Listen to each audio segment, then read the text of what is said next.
Мне много раз писали: "А зачем вообще молиться о мертвых? Молиться нужно о живых. Мертвым мы уже не можем помочь". А позиция православия в данном случае другая, что мы все-таки можем помочь нашим ушедшим. И для меня, как для матери, это оказалось безумно важным, потому что м, то, что я не могу обнять своего сына, прикоснуться к нему, услышать его, поцеловать его, это безумно тяжело. Но еще более тяжелым оказался факт, что я ничем не могу его помочь. И вот оказалось, могу. И именно об этом я буду рассказывать в сегодняшнем выпуске. О том, что делать, если вы верующие, что делать, если вы неверующие, как молиться, где молиться, что делать. Практические рекомендации без какого-либо нажима или проповеди конкретной веры. Мне кажется, подойдет для всех. Дорогие друзья, это канал «После смерти сына. Дневник мамы». Это уже 116-й день после ухода от нас нашего младшего сына Ивана. И я, Екатерина Варади, создатель и ведущая этого канала, собственно, мама Вани. Э, И я с самого начала сказала главную тему нашего выпуска для тех, кто зашел к нам сегодня первый раз. Но еще раз хотела бы напомнить то, что я начала напоминать вот с вчерашнего дня, что если у вас совсем свежая потеря, то, наверное, вам нужно идти все-таки к более ранним моим выпускам, когда я начинаю с 57 или с 58 дня, я сейчас не помню. Со временем я сделаю видео, которые будут говорить о первых днях, первой неделе, первых 2 неделях и так далее, пока просто не дошли до этого руки. Но, безусловно, мы уже здесь все вместе на канале прошли долгий путь с 57 по 116 день, поэтому есть смысл начинать там. Потому что на многие вопросы, на многие боли я уже попыталась для себя ответить. И сегодняшний я, это не я 57-го дня. Тут же вспоминается Станислав Лем или кто? Нет, наверное, все-таки Стругацкий. Сегодняшний я это и вчерашний я это два разных человека. По-моему, все-таки Стругацкий понедельник начинается в субботу. Я буду подглядывать нахально, потому что я составила себе план того, о чем я хотела вам рассказать. И я очень боюсь что-то упустить. А, Вообще, прежде чем я начну говорить, собственно, о молитве за усопших, потому что это сразу подразумевает разделение человека на верующих и неверующих, и, соответственно, как бы блок для верующих получается. Я начну с того, что было со мной в первые 29 лет моей жизни. Потому что первые 29 с лишним лет моей жизни я была неверующей, не крещенной, о Боге не думала вообще. Но вся история была в том, что у меня сильно болела мама достаточно. Она у меня родилась в 45-м году. Это поколение войны. Понятно, что мама во время беременности, ее мама, то есть моя бабушка, не получала большого количества позитивных эмоций, поскольку дедушка был на фронте, она тянула одна-двух детей. И понятно, что питание, витамины, ну, в то время это было, естественно, для обычной семьи, об этом никто и не думал, собственно говоря. Поэтому мама болела с детства, у нее были серьезные проблемы с желудочно-кишечным трактом, и ей не могли помочь. Было какое-то время, когда я была маленькая, совсем, когда ей даже сказали, вернее как, она похудела до 48 килограмм, и ей ничем не пролежала 2 месяца в больнице, вот ее выписали в таком состоянии. То есть было ясно, что она, вероятнее всего, умрет, к чему она и готовилась. И мне сказали тогда, когда я еще была маленькая, если мама умрет, тебе подарит собаку. Ну, скажем, не лучший вариант утешения для ребенка, но, наверное, в тот момент просто они тоже были в таком состоянии, что не могли придумать ничего лучшего. И как результат я безумно боялась за маму все свое детство. И при этом я была неверующим человеком, то есть о существовании Бога я не знала. И когда я уже пошла в школу, я каждый день шла домой с большим комом в желудке, потому что я не знала, найду я маму дома или в больнице, забрали ее с очередным приступом или нет. И у меня был такой, знаете, замена молитвы, что ли. Во-первых, у меня были песни, которые были запрещенные, потому что именно когда я их пела про себя, маму забирали в больницу. Поэтому я не допускала даже мысли об этой песне. Потому что помню, как сейчас помню, был случай, когда я совершенно случайно, мелодия песни была очень красивая, я ее вспомнила, и в этот день маму забрали в больницу. То есть еще сильнее произошла вот эта связь, и я эту песню себе петь запретила. И были счастливые песни, хорошие, вот именно их я старалась петь про себя, когда возвращалась домой, потому что эти песни как бы, ну, не гарантировали, но, по крайней мере, давали надежду мне на то, что мама будет дома. И у меня была очень сильная потребность в молитве, но я не знала, кому. Поэтому я отправляла такой безымянный запрос. а, Пусть будет у мамы все хорошо, пусть я найду маму дома, чтобы мама не умерла, вот такого рода. То есть на самом деле у ребенка есть, конечно, и мне кажется, у любого человека в такие тяжелые моменты есть запрос в молитве. И когда ты не знаешь, кому и как, это очень тяжело. Надо сказать, что мама моя успешно пережила многое, слава богу, особенно вот последние 20 лет, ну, последние, скажем так, 30 лет она лечилась сначала с помощью метода биорезонанса, потом с помощью гомеопатии, и это дало ей возможность ее поддерживать на очень хорошем уровне.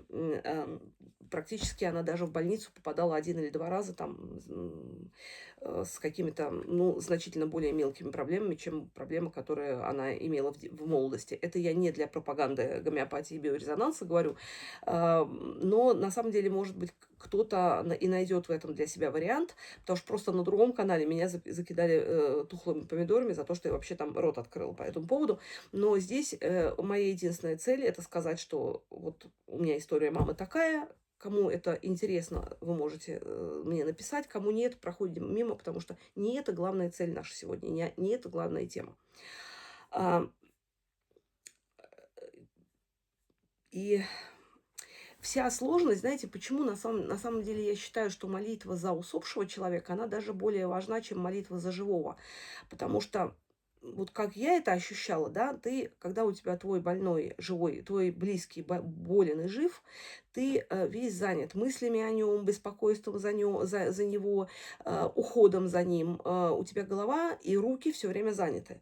То есть с ним ты разговариваешь, его утешаешь, если нужно, там смеешься, чего-то читаешь, мы смотрим вместе книги. Я готовлю, делаю ему правильный рацион, я перевязываю ему рану. То есть у меня был занят и расписан буквально каждый день. И вот Ваня уходит, и ты оказываешься в пустоте. То есть мало того, что рядом нет сына, которого ты безумно любишь, тебя разрывает изнутри вот это ощущение потери, несправедливости этого всего и вообще. Плюс еще у тебя высвобождается огромное количество времени, которое ты вот еще вчера тратил на живого человека. Остаются его вещи, остаются витамины, которые ты ему подобрал. То есть и ощущение, что ты ничего не можешь больше для него сделать. И вот тут приходит время молитвы, когда ты понимаешь, что да, ты не можешь ему больше дать витаминов, ты не можешь ему приготовить что-то вкусное, ты не можешь его обнять, но ты можешь ему помолиться, чтобы сделать его участь более светлой. Ну, у тебя есть такая надежда, да, что ты можешь способствовать тому, чтобы ему там было хорошо, чтобы он чувствовал твою поддержку, даже если не говорить об участи, потому что есть люди, которые, ну, неверующие, потому что что там страшного его ждет. Давайте даже не думать о чем-то страшном, что его ждет, просто чтобы он чувствовал поддержку мамы даже там. Потому что любовь, она никуда не исчезает, потребность в действии сохраняется, и молитва дает ответ на оба этих запроса. Ты передаешь и любовь, и действие. А, И что делать, если человек неверующий в этой ситуации? Потому что я совершенно спокойно отношусь к этой ситуации. Мало того, что есть люди, у которых совершенно по-другому говорит религия о необходимости молиться за мертвых.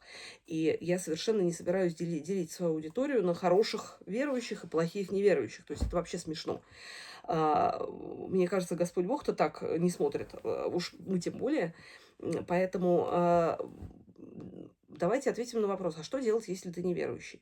Если ты неверующий, понятно, что ты не можешь обратиться к Богу, потому что, ну, либо ты в него не веришь, либо твоя религия не молится об усопших.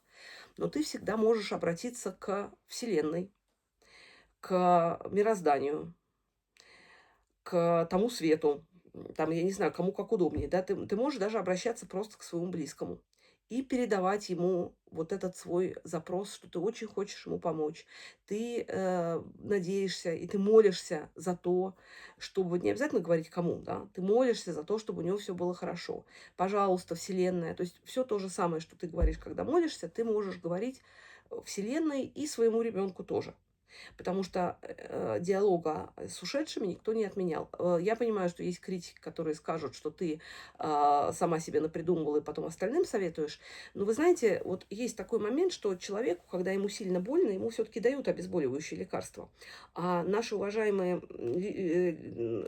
слушатели, которые меня обвиняют регулярно в мракобесии и в том, что религия – это опиум для народа, предлагают мне резать по-живому. То есть ничего нет, твой сын умер, никаких утешений тебе нет, рыдай, плачь, корчись, но зато мы говорим о том, что наше мировоззрение – это самое главное. То есть мне кажется, что при любом мировоззрении мы можем дать себе такое облегчение, потому что на самом деле никто там еще не был. То есть, вернее, были люди, которые возвращались после клинической смерти, и у них практически у всех есть очень похожие ощущение того, что там вечная жизнь, и там люди счастливее, чем здесь, и что жизнь вечная, вне зависимости от вероисповедания. Эти свидетельства у нас есть. Поэтому нам никто не может запретить использовать вот это для облегчения себе чувства потери. К тому же нам никто не может гарантировать, что та молитва, которую мы направим к мирозданию, не будет действенна, и что наш ребенок этого там не почувствует. То есть, если даже есть всего только 1% того, что вы будете просить об этом, и кто-то это услышит, или что-то это услышит, или ваш ребенок это услышит, то, мне кажется, это уже того стоит. И сейчас дальше я буду рассказывать о православном взгляде на вещи, потому что, ну, понятное дело, что я в этом живу, и для меня именно это является образующим моментом. Но все, что вы услышите, что вы можете адаптировать к вашему мировоззрению, пожалуйста, это делайте. И это не ноу-хау, который исключает чужаков. Это работает со всеми. Причем есть случаи, когда православные святые, к которым обращались там мусульмане, неверующие, они все равно точно так же помогали им, как неверующим. И, кстати, знаете, есть очень интересный анекдот, он не совсем подходит к теме потери, да, но, тем не менее, анекдот про двух евреев, которые исповедуют две разные совершенно противоположные точки зрения внутри иудаизма. И они сходятся в яростном споре и никак не могут победить. И вот они принимают такое решение. Вот стоит стена, у одного каждый останавливается около своего отрезка стены. Давай так, вот мы будем молиться, и кто прав, у того, Господи, пусть стена упадет у того, кто прав. Они начинают молиться один, стена около него падает. Он такой: вау, я прав. После этого начинает молиться второй, стена падает у него, у второго.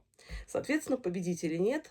Господь Бог ценит не факт какого-то правильного мировоззрения, а сам факт обращения к нему и слышит его. Поэтому, если у вас нет каких-то принципиальных возражений против обращения к христианскому Богу или к христианским святым, к Николаю Угоднику, например, классика жанра, да, или к Богородице, то вполне, мне кажется, это можно сделать, если даже вы не крещеный человек и в церковь никогда не ходите. И еще вопрос, да, почему нам не могут дать окружающие то, что мы хотим получить в молитве. Но мне кажется, здесь вопрос, многие могут на него сразу ответить, но для тех, кто еще с этим не сталкивался, я могу сказать, что когда у тебя сильное горе, тебя, во-первых, в принципе не очень понимают люди, которые не переживали подобного горя. То есть, что такое потерять ребенка, не может даже до конца понять мой сын, который потерял брата. Потому что это совершенно две разные категории, брат и сын. Не он носил Ваню под сердцем, не он его выкармливал, не он лежал с ним в больнице последний год. Я не умоляю и не обесцениваю его потери, но это просто немножко другая история. Тем более, если мы говорим о посторонних. Это, во-первых. Во-вторых, как-то в нашей культуре, не только в нашей культуре, не принято слишком долго говорить о своих усопших. Вот и мне тоже здесь в канале регулярно говорят, нечего его память постоянно беспокоить, отпусти его и замолчи. А, То есть люди, я не знаю, испытывали они такой опыт или нет, но мне такая точка зрения кажется совершенно неправильной, как, кстати, и психологи тоже считают, что это неправильно. Но общество в данном случае нам не помощник. Очень многие женщины, которые писали на канале, они действительно пишут, вы можете сами посмотреть эти комментарии, пишут, что говорить даже с близкими об этом трудно, потому что у каждого близкого своя боль тоже. А с посторонними тем более, потому что тебе очень быстро начинают рекомендовать: отпусти, забудь, хватит быть пессимисткой, хватит плакать, возьми себя в руки, иди дальше ради другого, ну и так далее и тому подобное. То есть вы, получается, что вы оказываетесь в каком-то таком вакууме, где не к кому обратиться. И на самом деле единственное место, где вас выслушают, это церковь. Да, там не везде священники, которые полностью выразили, там мужчины в основном, не все теряли детей, далеко не все вам дадут какую-то теплую душевную помощь, но вы там можете обратиться к Богу. И церковь открыта для всех всегда. Поэтому, да, сейчас на Западе, вот у нас, насколько я узнала, есть такое, как консультант при трауре, ну, для тех людей, видимо, которые неверующие, это и для тех людей, которые не признают психологов. То есть это люди, которых учат именно вот как работать с людьми, которые находятся в трауре. Это очень похоже на работу психолога. Почему я знаю? Просто у нас дочка нашего бухгалтера как раз выбрала себе такую специальность, и вот мой муж у нее первый клиент. То есть его просто наш бухгалтер попросил помочь ей, и заодно, может быть, это поможет мужу. Ну вот они там что-то делают, проговаривают. Это очень похоже на психологические занятия. Разные темы берутся. С чем-то мой муж согласен, с чем-то нет, но как бы я думаю, что для обоих это в какой-то степени будет полезно.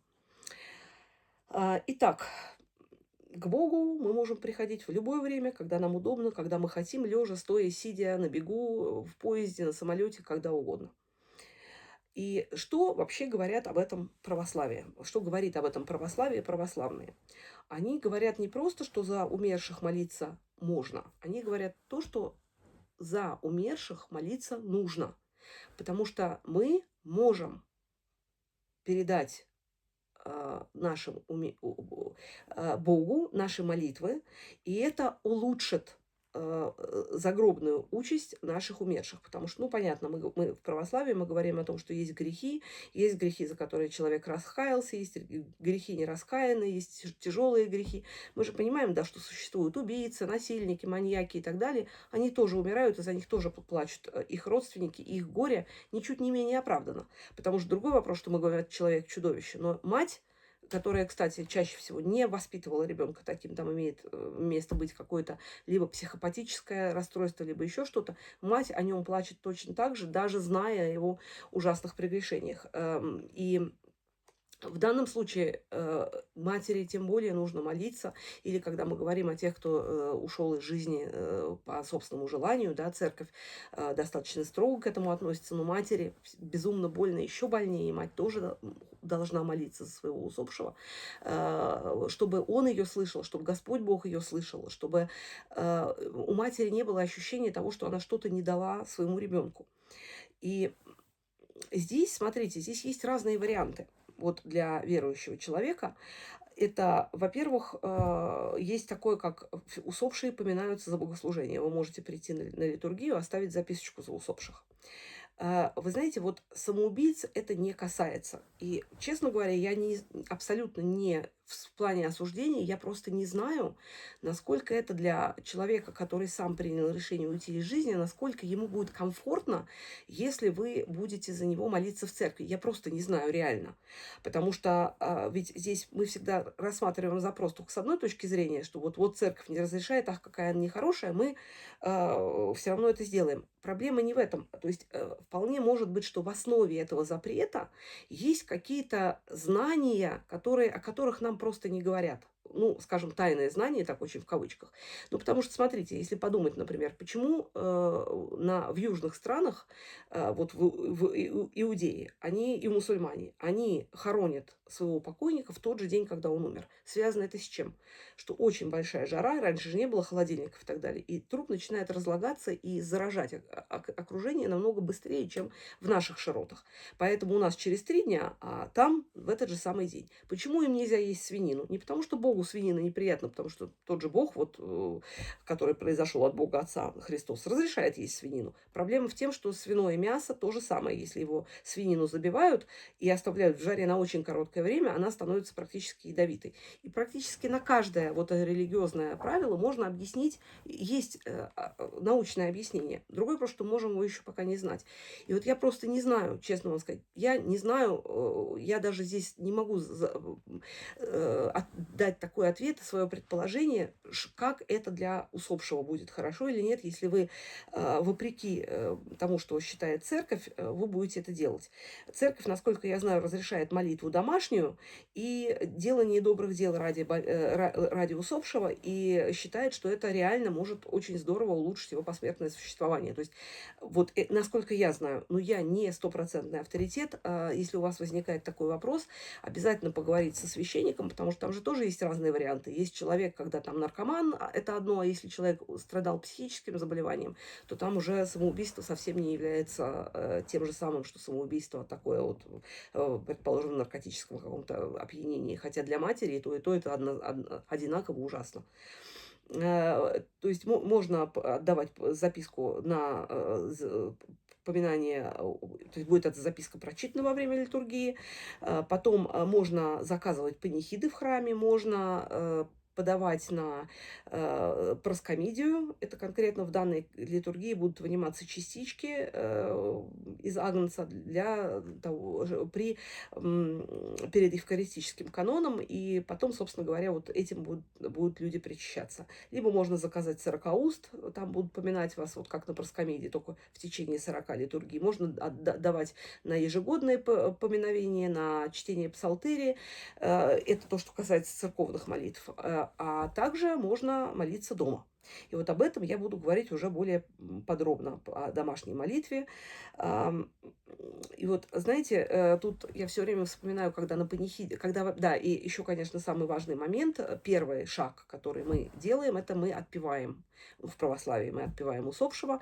Это значит, что когда он умирает, его выпускают, его тело выдают из больницы, священник его отпевает в присутствии близких, ну, либо приглашенных, если кто-то приходит, если близкие хотят видеть. И уже после этого осуществляются похороны, либо кремация. Можно, не знаю, можно ли заочно отпеть это, и после похорон отпеть, это нужно спрашивать у священника. Что еще? Когда человек умирает, есть такое, называется последование при отделении души от тела. По-моему, так оно называется. Я где-то, канон при разлучении души от тела. Правильно же, если записал. Вот его читают, когда человек отходит, то есть когда человек умирает. Я думаю, что вот в случае онкобольных, когда ты точно знаешь, что там уже последние минуты или там уже смерть мозга зафиксирована, и пока только вот это можно читать. Я не читала, и потому что я не была уверена точно, насколько Ваня действительно уйдет, потому что во мне оставалась все равно надежда. И поэтому я думала, что я не буду читать этот канон. Ну, знаете, такой суеверный страх, вдруг таким образом ты ускоришь. Вот я не знаю, может быть, я была не права, но я не смогла в тот момент. Но зато есть такой канон о единоумершем. Канон, который есть такой сайт, называется Азбука.ру. Ну, понятно, что не он один есть, но Азбука.ру это конкретно там содержится молитва, которые благословлены церковью. И там есть молитвы и на русском, и на церковно-славянском языке. Я вполне думаю, что на Украине, вот в связи с тем, что многие сейчас не захотят читать на русском, есть наверняка аналог этого сайта и на украинском языке. И этот канон полагается, я не говорю нужно и не говорю обязательно, потому что сама не люблю, когда меня берут за горло и что-то говорят, что я кому-то должна, но его рекомендуется читать в течение 40 дней каждый день. У меня чтение этого канона занимает где-то 15 минут, но я читаю быстро. У мамы моей где-то около получаса занимает. У меня есть очень интересный опыт с этим каноном. Я его уже рассказывала в одном из своих выпусков, но я понимаю, что каждое видео смотрят новые люди.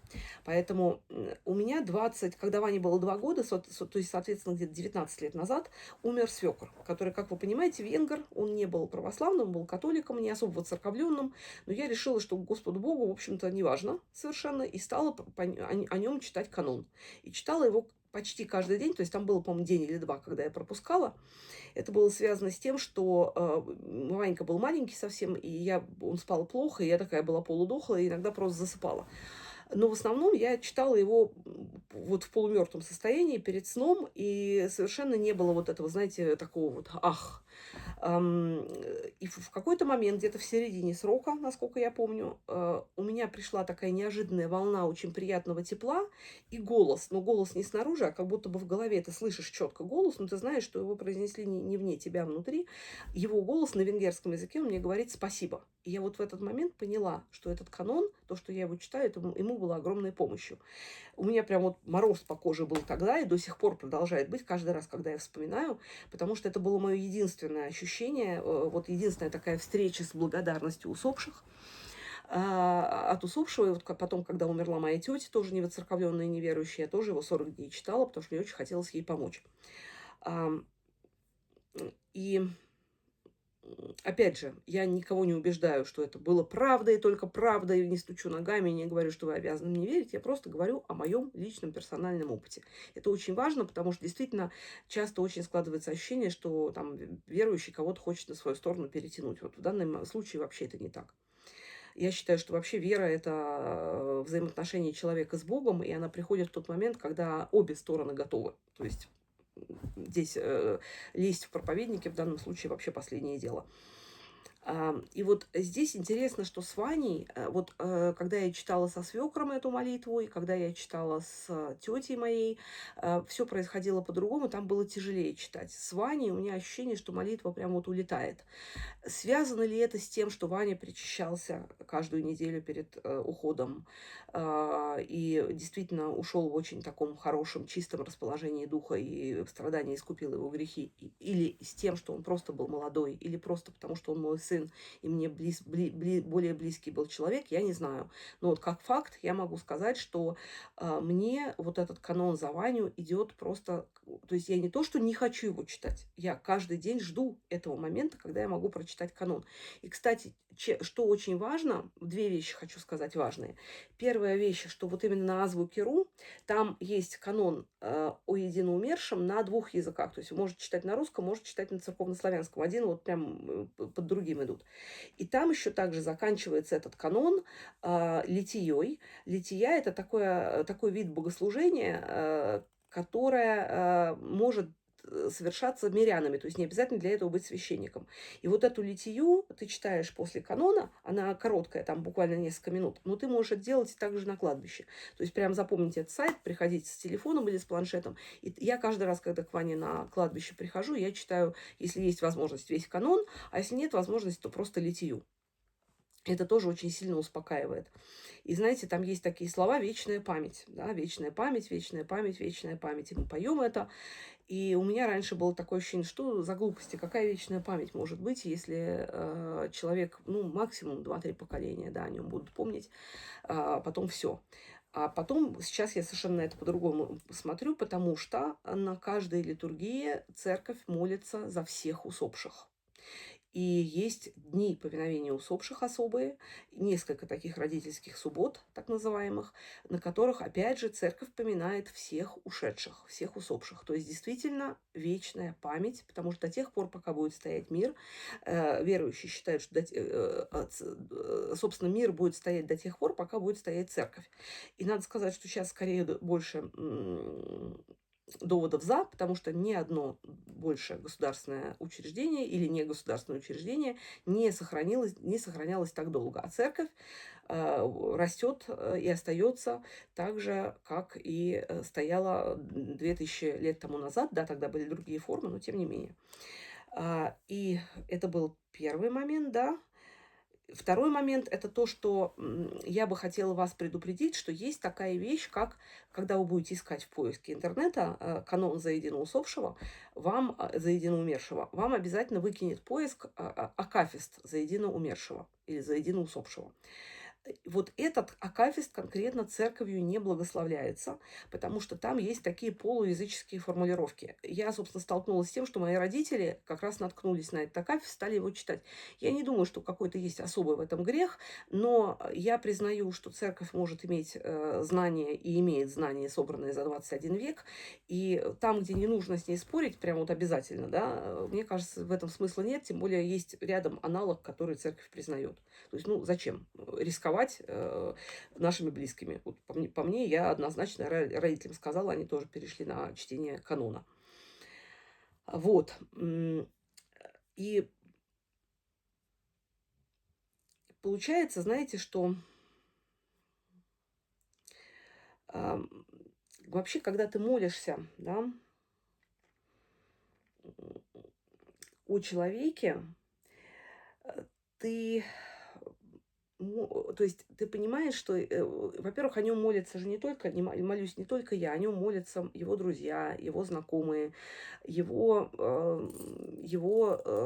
учителя, его сокурсники, его сотрудники, в смысле коллеги по работе. И за него, я думаю, молится и кто-то с нашего канала. То есть, знаете, получается, вот молитва начинается с одного человека, и потом она, да, с того человека, которого я люблю больше всего, и потом она постепенно в нее помещается на самом деле весь мир. Потому что я, когда молюсь о Ване, я потом молюсь также обо всех вас, о нашей галерее, о церковной школе, о нашем художественном клубе, о моих друзьях и знакомых и так далее. То есть молитва — это то, что невидимыми нитями на самом деле объединяет человечество. Именно она дает вот это ощущение, вот у меня такое ощущение, дает это ощущение родства. Вполне может быть, что вы это ощущаете по-другому. Это абсолютно... Мы с вами просто, значит, немножко на других позициях. Это не повод для драки. Мы с вами можем при этом любить и уважать друг друга, но стоять на разных позициях. И что, собственно? Значит, соответственно, что я сказала дома, да, это канон о едино умершем. И также есть такой вопрос, есть также 17-я кафизма Псалтыри. Псалтырь — это книга псалмов царя Давида. Она еще ветхозаветная. Раньше псалмы эти пелись, сейчас они читаются, либо в храме поются. И вот среди них есть такая... Псалтырь разделена на главы, они называются кафизмы. И вот есть 17-я кафизма, заупокоенная, так называемая, она еще называется непорочная. Ее рекомендуют читать в 3-й, 9-й и 40-й день в годовщину смерти, а также вот в дни особого поминовения усопших. На самом деле это 18-й псалом, 118-й, извините, псалом, который разделен на несколько частей, и после каждой части идет молитва за ваших близких усопших. Я тоже читала вот за Ваню, это в 3-й, 9-й, 40-й день я это читала. И, по-моему, в родительскую субботу, которая была последняя, я его читала. Я, наверное, в описании прикреплю комментарий с названием, чтобы вам было легче найти, если не забуду. С мозгами у меня не всегда хорошо, ребята. И вот тут возникает вопрос, особенно у тех, кто только пришел к вере, или даже не только пришел к вере, но вообще возникает вопрос, почему мы должны читать по готовый текст, по неизвестно кем написанные, а что, если мы хотим от души молиться? Совершенно спокойно можно это делать, то есть вы можете молиться сами, своими словами, так, как вы хотите этого. В принципе, вот молитвослов, да и молиться можно везде. То есть молиться нет никаких ограничений. Молиться можно, извините, даже в туалете. То есть абсолютно можно во время прогулки, во время поездки, в транспорте, лежа, стоя, сидя. Ну, как вы с родителями разговариваете, да, вот абсолютно то же самое. Или с детьми вы же разговариваете откуда угодно. Вот там вы можете непрерывную молитву творить. Есть такие люди, которые могут, не прерываясь вообще никогда. Не обязательно для этого иконы, не обязательно для этого там поза коленопреклоненная или еще какая-то. То есть в любом месте, даже не показывая этого людям никак. Ам, И тогда зачем молитвослов? Вот я воспринимаю момент, вот молитвы вот эти, которые написаны, как костыль. Или как, ну, когда ты приходишь, да, в незнакомое тебе место, и там говорят на незнакомом тебе языке. И тебе же нужен переводчик. То есть кто-то, кто тебе напишет, ну, как вот словарь, да, словарь или приложение для перевода, чтобы нас поняли лучше, и чтобы мы поняли лучше, чего от нас ждут. Потому что мы еще не знакомы с этим языком. И вот нам в помощь, что обычно просят люди, вот что в обычной ситуации просят люди, когда у них человек умер. Вот что. Э, Церковь уже за 20 веков своего существования набралась опыта и, соответственно, утвердила определенные молитвы, которые читаются многими поколениями людей. Мало того, что, мне кажется, слово, оно имеет огромную силу не только когда его произносишь, но и в тексте. То есть эти слова, безусловно, имеют очень большую силу. Я, например, делаю так. Вот я читаю канон за едино умершего, а потом я молюсь от себя. И что самое интересное, что поначалу, когда я пришла к вере, мне все эти молитвы в молитвослове казались абсолютно, ну, просто тупо написаны не про тебя и не тобой, и у меня было какое-то отвержение. Я думаю, хорошо, прочитаю одну, а потом буду читать дальше. А, Но как-то получилось в результате, что мне почему-то легче было, когда я читала их именно по молитвослову, а потом с собой. Вот, и мы, например, вот в церковном лагере мы читаем всегда вот православный лагерь, который я организую. У нас там люди приезжают разные веры, и мы, например, делаем так, что у нас есть утренние и вечерние молитвы по сокращенному правилу, ну, потому что детям сложно выдержать полное, но я там обязательно называю всех святых, в честь кого дети крещены, либо просто называю имена детей, если там кто-то не православный, предположим. И вот это, и вот мы молимся, да, упоминая этих детей, и обязательно молимся за их родителей, за их ближних, за их, кто-то, если болеет, отдельно кого-то выделяем, у кого-то есть домашнее животное, особенно если оно болеет, мы тоже его отдельно выделяем. И получилось, что все очень ждут именно этой части молитвы, и вот мне всегда, если вдруг я кого-то забывала, да, ну, я их все знаю, конечно, наизусть, но много народу, ты можешь кого-то забыть. И мне говорили: тетя Катя, вы забыли там Анну, вы забыли там еще кого-то, а вот за Миру вы про Миру вы ничего не сказали. Вот, то есть для ребят вот это было чувство вот связи, сопричастности, да, для тех, кто вообще в церковь никогда не ходил, очень было важно. И вот вопрос, да, молитва, соответственно, постепенно формирует ваш собственный язык разговора с Богом. Либо вы всегда оставите с собой молитвослов и к нему что-то добавите. И вопрос, зачем молиться, если человек уже умер? Вот что мы можем, чего мы можем достичь? То есть это все очень, конечно, красиво, но что будет моему умершему от этого?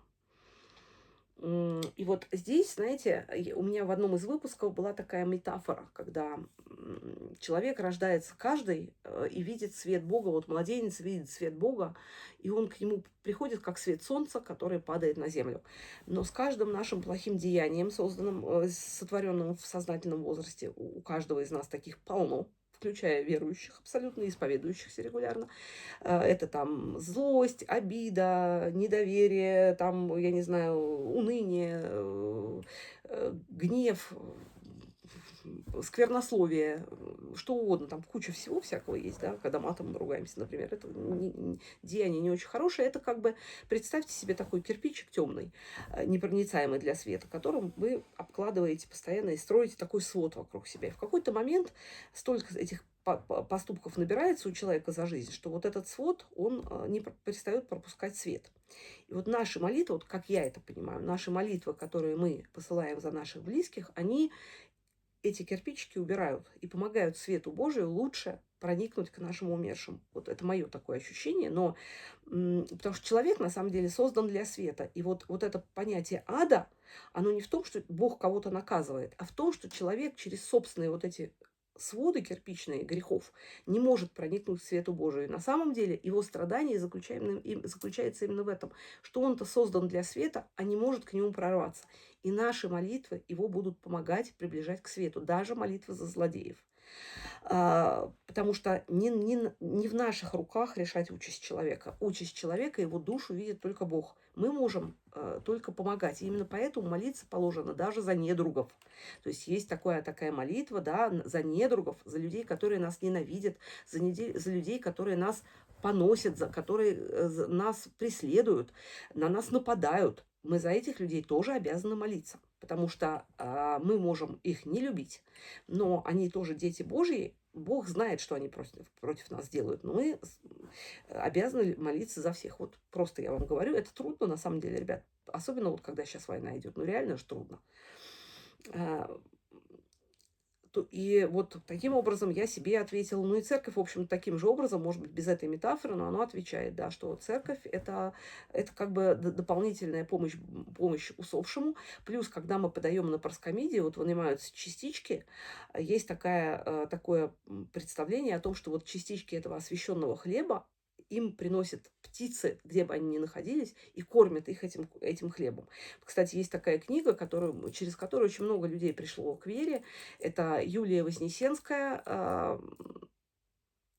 Господи. Слушайте, я напишу, у меня что-то сейчас совсем с головой плохо. Я помню другие книги Воскресенской, Вознесенской, извините. А вот именно это «Мои посмертные приключения», по-моему, так она называется. Я посмотрю точно и тоже прибавлю к комментариям. Она описывает путь человека, женщины обычной земной, как вот она умирает и что с ней происходит. Вот. В общем, интересная книга. Реально очень многих людей обратила как бы к вере. Если вы не хотите этого, то не надо читать. Но она действительно интересно познавательна. После этого не обязательно приходить к вере. Она написана современным языком. Мне кажется, стоит прочитать. И вообще, знаете, вот этот вот момент, что почему молитва другого еще может помогать? Потому что современный мир, он учит индивидуализму. То есть каждый мы сам за себя. Мы забыли о том, что мы на самом деле происходим от одного предка. Мы все друг другу братья и сестры, мы об этом забыли. И именно из-за этого мы живем в конфликтах и войнах. Если бы мы об этом помнили, то на земле было бы всем легче жить. И молитва, она возвращает вот эту цельность. Вот так же, как вот я говорю, что мы с вами тоже строим островки добра в семье, на работе. Вот сейчас на нашем канале мы стараемся друг другу помогать, друг друга выслушивать, друг друга окружать заботой, терпением, пониманием и любовью. И в том числе и молитвой тоже. Вот я молюсь за вас, за всех. И таким образом это нас объединяет в одно сообщество. И не я глава этого сообщества. У этого сообщества нет главы. У этого сообщества глава само сообщество. Вот это совершенно замечательная вещь, которая, мне кажется, работает очень здорово и помогает всем нашим усопшим. И нам тоже. Выйти из этого рука за руку. И чужая мать, потерявшая ребенка, это такая же мать, это практически как будто бы наш ребенок тоже ушел. Поэтому, молясь за вот этого ребенка и за эту мать, ты, в общем, восстанавливаешь вот эту цельность. И следующий вопрос. Если я чувствую, что моему сыну и так хорошо, вот как в моем случае было, да, то зачем молиться? Я первые 3 дня вообще чувствовала себя в свете и в тепле. У меня слез было совсем мало, потом появились. И после 40-го дня я дней, наверное, 8 точно летала просто. У меня было ощущение, что вообще мне чувство потери прошло. У меня возникли угрызения совести по этому поводу. Хотя логически я понимаю, что через 40 дней душа отправляется на то место, где она будет пребывать постоянно до конца света. И это значит, что у Ани хорошее место. Но ты же никогда все равно в этом уверен быть не можешь на 100%. Ты же не Господь Бог, поэтому, мне кажется, перестраховаться нужно. Я спросила об этом митрополита Павла. Он сказал, знаете, молитва никогда не повредит. Ну, сначала так сказал, ну, как бы особо-то... Он потом сказал, нет, вы знаете, молитва никогда не повредит. И я с радостью молитву эту продолжила.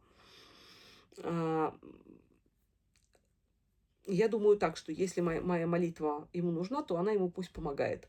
Если она ему не нужна, то все равно она является проявлением моей любви к нему, а Бог есть любовь. То есть по-любому, может, она поможет кому-то другому. Знаете, как ненужная частица притянется куда-то в другое место. Значит, по поводу храма я вам говорила, вы можете прийти туда на богослужение, можете даже вне богослужения прийти, когда храм открыт, и спросить у тех, кто там продает, что вы можете сделать, рассказать вашу ситуацию. Вы можете на кладбище заказать панихиду, можете заказать панихиду в храме, вы можете написать записочку. Как правило, за это есть какие-то сборы. В каких-то храмах они добровольные, в каких-то храмах устроена за это плата определенная. Знаете, многие за это священников осуждают. Я бы не торопилась, потому что, вы понимаете, они люди, у которых тоже есть семьи, и у которых есть дети. Они получают все, если получают вообще что-то от церкви, то они получают совсем гроши. И, в общем, храм нужно как-то содержать, потому что государство в этом не принимает участие. То есть храм надо отапливать, освещать, нужно обеспечивать, чтобы был хор, чтобы были диаконы, чтобы покупались материалы для просфоры. То есть много очень расходов есть у храма, плюс сам священник, которому нужно как-то жить. Поэтому вот эта плата, которую вы вносите, нужно ее просто воспринимать как жертву Богу. То есть не жертву даже конкретному священнику, а вы воспринимаете внутри как жертву Богу. И тогда она и будет принята как жертва Богу. Если она даже будет недостойно как-то кем-то потрачена, то это уже будет не ваша проблема, потому что ваши намерения, именно ваши намерения будут учитываться Богом, когда Он будет это, так сказать, смотреть. То есть каждая, как говорила Матронушка, каждая овечка будет подвешена на собственный хвостик. То есть можно много там чего. Можно 40 заказать, можно годовое поминовение заказать, полугодовое, месячное, молитву на литургии на одной. То есть очень много всего. Вам все это перескажут владыки в лавке. И вот, например, в нашем случае Ваню поминают, будут в течение года поминать в храме, причем без моих просьб, а просто потому что его знают там с рождения. Его у нас же в храме крестили, он и был алтарником долго, и я пела в хоре тоже, и веду церковную школу. То есть вот само по себе, да, и за него молится отец Михаил во Фрайбурге, за него молится вся Коломенская Крутицкая епархия, митрополия, потому что там владыка Павел, у которого он был крестным сыном, об этом попросил. То есть это действительно Ваню, и плюс за него молятся во многих других странах, потому что люди, которые меня знают, мои ученики, они сейчас живут в разных странах, люди, которые ко мне приходят рисовать, они тоже переезжают периодически. То есть практически, чуть ли не полмира, я знаю, что упоминает Ваню в молитвах, и это безумно трогательно, ребят. Просто я, знаете, вот вдруг получаю, например, сообщение, что за Ваню молится весь город и называет какой-то немецкий город, где я никогда не была. И у меня просто слезы наворачиваются, потому что это действительно вот проявление какой-то Божьего тепла и Божьей любви. И здесь я хотела бы ответить на... У нас периодически звучат такие обвинения, что ты там проповедуешь, религию – это опиум для народа. Вот, знаете, я бы на самом деле немножко перевернула этот момент. Когда мы болеем, когда у нас что-то болит, в каждой аптеке продаются обезболивающие. Для онкобольных есть обезболивающие разные силы. Для мам, у которых потеря, им дают и антидепрессанты, и антитревожные какие-то препараты, и успокоительные, и все. Кто сказал, что опиум для народа – это плохо? Если церковь и Бог нас утешает, они утешают нас именно тем, что говорят: ребята, ваши близкие не умерли, ваши близкие живы, вы их обязательно еще увидите. Вот кому от этого плохо? Вот я совершенно не понимаю. Предположим, вы можете не верить, но отказывать матери в этом утешении, мне кажется, это по меньшей мере недостойно. Вы не верите в это, пройдите мимо, потому что вы, слава богу, через это не проходили. Поверьте мне, что когда вы проходите через это, вы многое в себе меняете. Не дай бог вам, вот критикам вот этого всего, пройти через это состояние. Я единственное могу сказать: не дай бог вам потерять ребенка, не дай бог потерять самого близкого человека. Не обязательно может быть ребенок. Но вам, поверьте, тогда понадобится все утешение, которое существует на свете. И особенно если вы мать, то, знаете, утверждается такое, что молитва матери со дна морского поднимет. В моем случае, к сожалению, так не случилось, потому что Бог решил иначе. Но дно-то морское может быть не только на этом свете, но и на том. Поэтому я в избежании, я продолжаю молиться о Ване с той же самой интенсивностью. И что мне сказал очень интересный момент владыка Павел в свое время, он сказал: другие могут молиться за вашего сына, но вы молиться за вашего сына обязаны. То есть я еще и свою обязанность выполняю, молясь за своего ребенка. То есть, понимаете, как интересно, материнство не заканчивается смертью ребенка. Да, я больше не могу накормить Ваню, укрыть его и так далее, но я могу продолжать заботиться о нем в другой форме на протяжении всего времени, пока я жива. И потом, если мой муж будет продолжать жить дольше, чем я, он будет за него молиться. Я думаю, что он сейчас за него молится. То есть это очень важная история. И еще такой же момент, как многие очень пишут, опять же, можете прочитать в комментариях.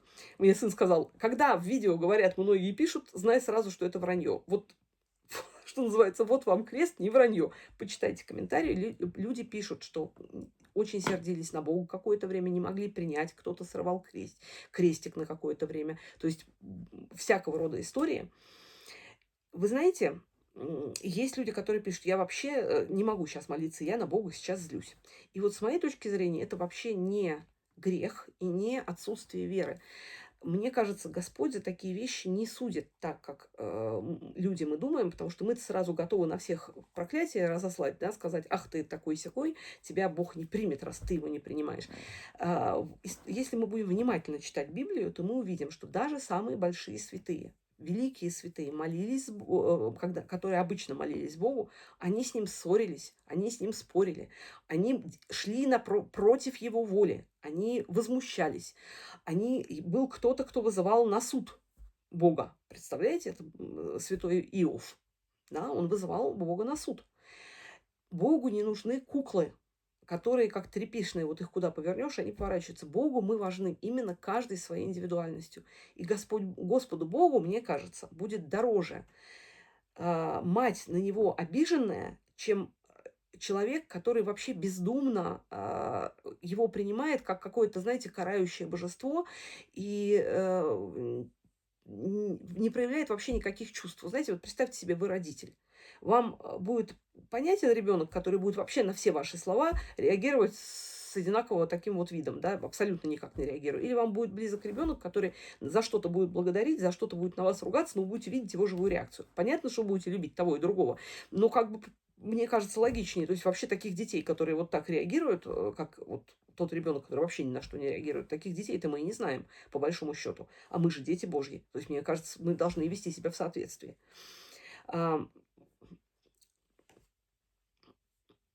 И, пожалуй, вот про молитву сегодня все. Сегодня только одна мысль сегодня была у меня, которой хотела я с вами поделиться. У меня сегодня муж ездил к своему другу, из еще средней школы. В Венгрии такая система образования, что сначала 8 классов, средняя школа, потом идет разделение на ПТУ, техникум или гимназию, еще они учатся 4 года, и потом уже идет университет или институт. То есть бакалавриат или магистратура. Бакалавриат 3 года, магистратура 5. И вот этот друг его еще из средней школы. У него с детства было заболевание почек. Ему первый раз лет, наверное, много назад, я не знаю, лет, наверное, 20 или 30 назад, сделали трансплантацию почки. Тогда это было еще в таком только начальном этапе, и их было 11 человек, кому делали тогда в Венгрию пересадку почки. Выжил только он один. И недавно ему второе, то есть уже отказала ему и та почка, которую имплантировали в свое время. И он долго ходил на диализ, ждал, стоял в очереди на новую почку, потому что, ну, понятно, что ему уже за 50 было, поэтому сложно было найти и подходящую почку, и, наверное, было много людей перед ним в списке, более молодых, более там сильных и так далее детей. То есть он получил вторую почку и продолжает с ней жить, уже дожил до 50, сколько моему мужу, 56 лет, да, вот, соответственно, дожил до такого возраста, и вот мы опять здесь возвращаемся. Это человек из бедной семьи, из провинции. У него не было никаких связей, никаких родителей, которые там пробивали ради него стены и возили его в Германию. И он выжил, потому что на то была воля Божья. И вот был Ваня, у которого все это было, и мы вылезали из кожи вон, делали все возможное, чтобы его исцелить. Лучшие клиники им занимались, лучшие препараты и витамины, все он принимал. И все равно Господь Бог принял такое решение. То есть, действительно, почему один человек проходит через это дважды и спасается, а мой Ваня нет? Это, слушайте, вот это вопрос, на который мы не знаем ответа. Конечно, верующий человек скажет, потому что это была воля Божья. Но от этого матери легче не становится. На самом деле, мне кажется, становится от того, вот мне лично стало от того, что я поняла, что Ваня не страдает и что у него лучшая участь сейчас, чем была. Вот это меня реально утешило. Потому что я ощущала по моим чувствам, я ощущала, что Ване там хорошо. И Ваня там более счастливый. И были определенные знаки. Я вам потом расскажу, не буду спойлерить, там же будет очень интересное интервью. То есть вот эта часть меня, да, и у меня, на самом деле, у меня, как у верующего человека, давно верующего человека, который видел много чудес по молитвам вот, церковной школы и так далее, у меня эта вера на то, что воля Божья будет на это, у меня она была с самого начала. Но у меня в этом плане немножко эксклюзивное состояние было, потому что ну, не все проживали тот опыт, который прожила я. Не потому что я такая хорошая, потому что вот так у меня сложилась жизнь. На самом деле настолько же хорошая, насколько и плохая, ребята, потому что, вы знаете, когда ты преподаешь что-то детям, особенно закон Божий. Вот я, например, всегда ребятам говорю, ребят, только потому что не нашлось более достойного, вот поэтому преподаю я. В принципе, у меня никаких достоинств особых нет. Я так искренне думаю, но я стараюсь соответствовать, я стараюсь читать много, изучать много для того, чтобы детям знать, дать действительно знания, которые им пригодятся в жизни. Причем не мертвые знания, а именно умение применять эти знания в жизни, если так. Пусть даже он сразу после церковной школы не побежит в церковь. Он может туда прийти намного позже, но какие-то знания вот о том, как мы можем помочь своим близким, как мы можем помочь себе, где нужно искать утешение, как реагировать на какие-то испытания, вот это я стараюсь все передать. Но да, у меня в этом плане действительно был эксклюзивный момент, но мне при этом было безумно тяжело, ребята, потому что все равно ты подсознательно где-то надеешься, что если ты работаешь Богу, и Он знает, что ты делаешь это от чистого сердца, что ты будешь от этого как-то защищен. На самом деле это не так, не потому что Бог плохой, а потому что мы с Богом не находимся в товарно-денежных отношениях. Это не значит, что я что-то сделал, ты мне, я тебе. Мне дают, возвращают обратно столько же. Вот тебе это в годах жизни, в здоровье твоего ребенка получите обратно сдачу нам. А, Это христианство о другом. Христианство о духовной жизни, о духовном росте. А очень часто духовный рост происходит не в мирное время, не во время благополучия. Чаще всего, к сожалению, духовный рост происходит именно в минуты испытаний. Если мы возьмем историю христианства, мы увидим огромное количество христианских мучеников, людей, которых гнали, людей, которые жили тяжелой жизнью. Сам Христос был распят на кресте, потом воскрес, но сначала же об этом никто не знал. Его мать, которая пережила распятие собственного ребенка, его ученики, которые сознательно шли на казнь очень часто ради имени Христа, потому что они его проповедовали. То есть там речь-то вообще не идет о благополучной жизни. То есть речь идет как раз о сдаче трудных экзаменов. Но когда ты веришь в Бога, эти экзамены тебе даются намного проще, и ты чувствуешь огромную поддержку веры. Я сама никогда так не думала, что это будет настолько сильно именно в тяжелых испытаниях. Итак, мой, как финал, да, нашего сегодняшнего долгого выпуска, опять 55 минут, кошмар какой-то. Поэтому мой сегодняшний ответ на вопрос, зачем молиться за умерших, очень простой. Потому что любовь с моментом смерти не заканчивается. Пока я люблю Ваню, мне хочется что-то для него сделать, мне хочется помочь ему в его том существовании по ту сторону. И я могу и называть его имя все время перед Богом. И для меня это материнство. Материнство не прекращается с уходом ребенка. Просто оно начинает выглядеть иначе. Я смотрю, не забыла ли я вам что-то сказать. А, Важный очень момент, да, я себе записала, что если вы сегодня не знаете, как молиться за своего ушедшего, и вы боитесь сделать что-то неправильно, не бойтесь. Знаете, как есть такая пословица: «Бог не Тимошка, знает немножко». Господь Бог читает и ваши мысли. Он понимает вас еще до того, как вы чего-то сделали. Поэтому мне кажется, что просто назовите это имя вашего близкого, и скажите то, что у вас на душе. Вот этого уже будет, вот эта молитва искренняя от души, она точно дойдет до адресата, какой бы он ни был. Так что вот на этом, пожалуй, я свой ужасно длинный выпуск закончу. Как всегда, закончу я уверением в том, что я вас очень люблю. Сегодня я закрепила такие в комментариях, там, где больше всего комментариев не отвеченных, я закрепила такие комментарии, что, ребята, огромное вам спасибо. Я не потому не отвечаю, что я чьи-то истории считаю неинтересными, я просто не успеваю. Каждый день я стараюсь немножко уменьшить свое отставание, но не очень получается. Огромное вам спасибо за все истории, которые вы пишете. Они дают просто потрясающую силу мне и не только мне, а тем, кто читает, потому что я вижу по реакциям. Мне очень нравится, что мы все друг друга поддерживаем. Я просто готова всех вас обнять за ту замечательную атмосферу, которая у нас на канале есть. Я вас всех обнимаю. Я всем скорбящим матерям я могу сказать, что я вас обнимаю, я очень всем вам сочувствую, я знаю, через что вы проходите, правда. Потому что, да, есть люди, у которых горе больше, чем у меня, и там я могу сказать, что я только могу склонить голову, но я вам все равно очень сочувствую, я вас очень люблю. Я молюсь за каждого и за каждую из вас, за каждого из ваших усопших. Чьи-то имена я каждый день узнаю, новые, и я их добавляю именами. Но о многих я говорю, что просто слушатели моих канала, их усопших детей, братьев, сестер, мамы, пап, бабушек и дедушек, животных домашних, да, потому что я тоже считаю, что они твари Божии. Я молюсь за всех, потому что я считаю сейчас своим долгом, раз уж я завела этот канал. Я передаю вам всем вот силу и любовь всю, сколько у меня есть. Ее, наверное, немного, но я надеюсь, что хоть сколько-то до вас дойдет. Родные мои, спасибо вам огромное, что вы со мной. Я очень вам благодарна, и я очень рада, что несмотря ни на что, несмотря на всю эту тяжесть испытаний, что мы с вами нашли друг друга. Всего вам доброго, мои хорошие.